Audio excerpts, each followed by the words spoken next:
एक बार की बात है। एक राजा के महल के बाड़े में एक हाथी रहता था। राजा को वह हाथी बहुत प्यारा था, इसलिए उसकी बहुत अच्छी देखभाल होती थी और उसे खूब पिलाया जाता था और खिलाया जाता था। हाथी के बाड़े के पास ही एक डॉग रहा करता था। वो बहुत कमजोर और भूखा भी था। डॉगी देखता रहता था कि जैसे ही हाथी को खाना देकर उसका नौकर वहां से जाता था, वैसे ही हाथी खाना खाने लगता था और उसके बाद डॉगी वहां आकर थोड़ा सा बचा हुआ खाना खा लेता था। डॉगी को वो बासी चावल के लड्डू बहुत अच्छे लगने लगे और वह रोज वहां आने लगा। धीरे धीरे वो पतला सा डॉगी मोटा होने लगा।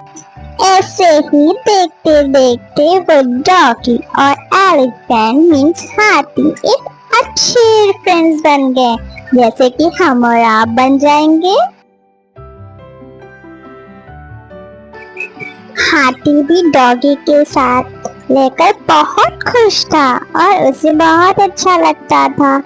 पर एक दिन वहां पर एक आदमी ने उस डॉगी को देखा और उसका मन किया कि वो डॉगी वो खरीद ले।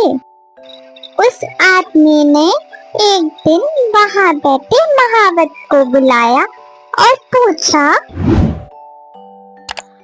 मैं इसे खरीदना चाहता हूँ, आखिर इस डॉग की कीमत क्या होगी? महावत कुछ देर सोचने लगा, पर वह उस डॉगी का मालिक तो नहीं था, लेकिन कुछ पैसे कमा लेगा। उसने यह सोच के वो डॉगी का सौदा कर दिया। अब वो आदमी अपने डॉग को गांव की ओर लेकर चलने लगा, जो कि वह गांव उस जगह से बहुत दूर था।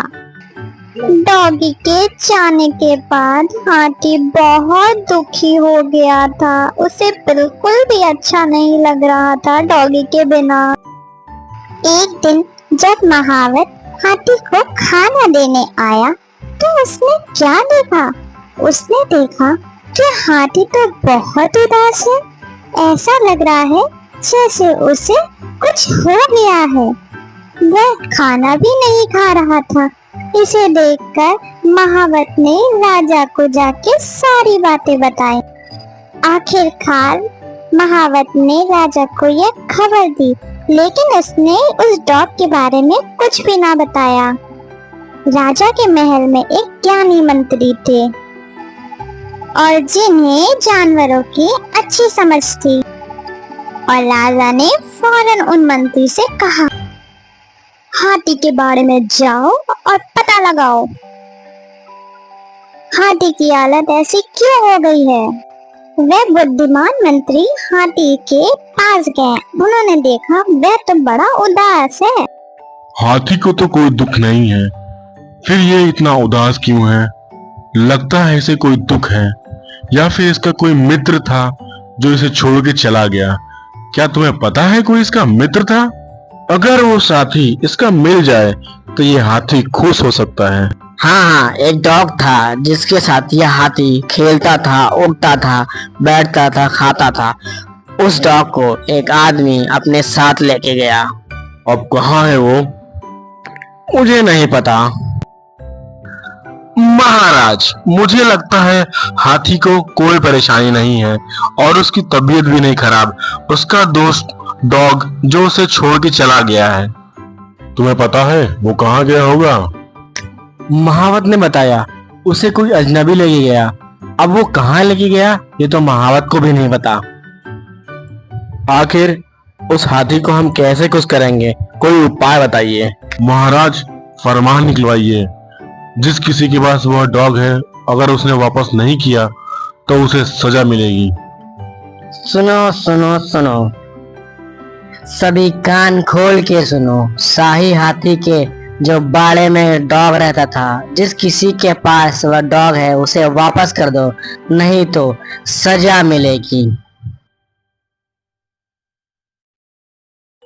राजा का फरमान सुनकर जो आदमी डॉग को लेके गया था उसे उसने फौरन छोड़ दिया।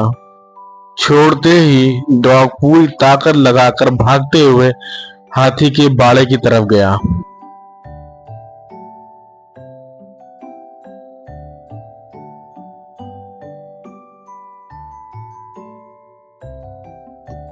डॉगी भागता भागता हाथी के बाड़े में पहुंचा और हाथी डॉगी को देखकर बहुत खुश हुआ। उन दोनों ने बहुत मस्ती करी और वो दोनों अब बहुत खुश रहने लगे।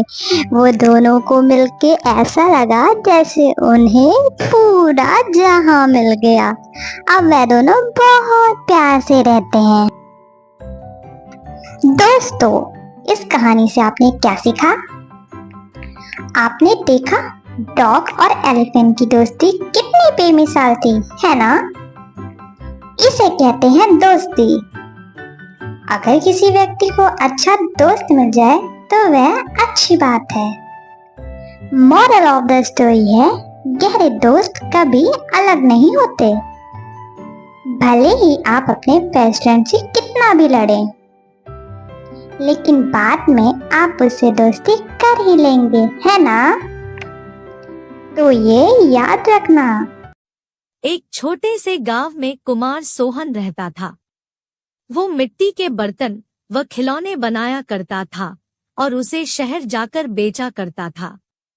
कभी कभी उसके 2-4 खिलौने बिकते तो कभी वो भी नहीं। जैसे तैसे उसका गुजारा चल रहा था। एक दिन उसकी बीबी शीला बोली, सुनो जी, क्यों न शहर जाकर कोई नौकरी ही कर लो। नौकरी करोगे तो महीने के अंत में कुछ धन तो आएगा। बीवी की बात सुन अब सोहन को भी ऐसा ही लगने लगा था, पर उसको मिट्टी के खिलौने बनाने का बहुत शौक था, लेकिन हालात से मजबूर था। बात तो तुम सही कह रही हो, पर कैसे उस हुनर को छोड़ दूं जिसका नमक हम लोग अब तक खाते आए हैं। मैं जानती हूँ आप बहुत मेहनत और लगन से खिलौने बनाते हो, पर बाजार में बिक्री ना होने से अब हमारा गुजारा नहीं होता। अब तो यह हालत हो गई है कि रसोई में अन्न का एक दाना भी नहीं बचा। ठीक है, मैं कल सुबह ही शहर जाकर कोई न कोई नौकरी तलाश करता हूँ। अगले दिन वो शहर के लिए रवाना हो गया और एक व्यापारी के पास वह नौकरी करने लगा। सोहन वहां नौकरी करता तो जरूर था, पर उसका मन अभी भी अपने चाक और मिट्टी के खिलौनों में ही रहता था। समय बीतता गया। एक दिन शहर में जहां वह काम करता था, उस मालिक के घर पर उसके बेटे निखिल का जन्मदिन था। सब महंगे महंगे तोहफे लेकर आए। सोहन ने सोचा, क्यों ना मैं मिट्टी का खिलौना बनाऊं और बच्चे के लिए लेकर जाऊं। वैसे भी हम गरीबों का तोहफा कौन देखता है। यह सोचकर वह मिट्टी का खिलौना बनाया और बनाकर जन्मदिन पर ले गया। जब दावत खत्म हुई तो निखिल की नजर उस मिट्टी के खिलौने पर पड़ी। उसे वो हाथ में उठा लिया और खुश होकर और भी बच्चों को दिखाने लगा। खिलौना सभी बच्चों को बहुत पसंद आया और जिद करने लगे कि उनको भी वैसा ही खिलौना चाहिए। यह सब देख सभी मेहमान एक दूसरे की तरफ देखने लगे और एक ही बात पूछने लगे, अरे वाह, इतना शानदार तोहफा कौन लाया है? इतना महंगा तोहफा ये किसने लाया होगा? ये खिलौना तो शायद आपका नौकर सोहन लाया है। इतना सुनते ही सब हैरान हो गए। सभी एक दूसरे का चेहरा देखने लगे। तभी मालिक बोला, सोहन तो बहुत गरीब है, इतना महंगा खिलौना कहाँ से ला सकता है? हाँ, मैंने देखा है, ये खिलौना सोहन ही लाया है। ठीक है, सोहन को बुलाओ, उससे पूछो कि ये खिलौना वह कहाँ से खरीदा है। वहाँ सोहन आता है और सब उसी के तरफ देखते हैं। वह माहौल देखकर हैरान हो जाता है। मुझसे क्या गलती हुई, सब मुझे ही घूर रहे हैं। शायद मेरा खिलौना निखिल को पसंद नहीं आया होगा और बच्चों के सामने वो अपमानित होगा। कोई बात नहीं, मैं माफी मांग लूंगा। मालिक, क्या आपने मुझे बुलाया? हाँ सोहन, क्या यह खिलौना तुमने दिया है? हाँ मालिक। तुम यह खिलौना कहाँ से लेकर आए हो और इतना महंगा तोहफा तुम लाए कैसे? इतना सुन सोहन मन ही मन खुश होता है और मुस्कुराते हुए बोलता है, माफ कीजिएगा मालिक, ये कोई महंगा तोहफा नहीं है, यह मैंने खुद बनाया है।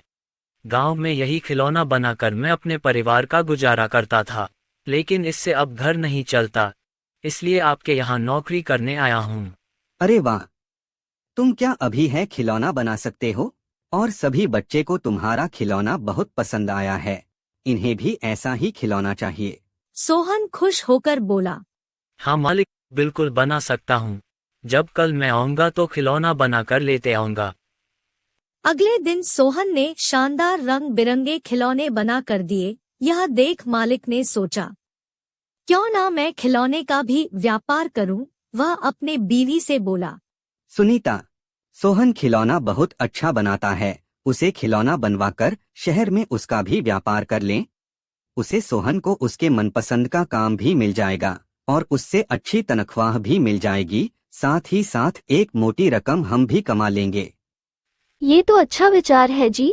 यह सोच मालिक ने सोहन को खिलौना बनाने के काम पर लगा दिया और बदले में हर महीने अच्छी खासी तनख्वाह देने लगा और रहने को घर भी दिया। यह सब पाकर सोहन और उसका परिवार बहुत खुश हो गया और सोहन को उसके मनपसंद का काम भी मिल गया। दोनों हंसी खुशी रहने लगे।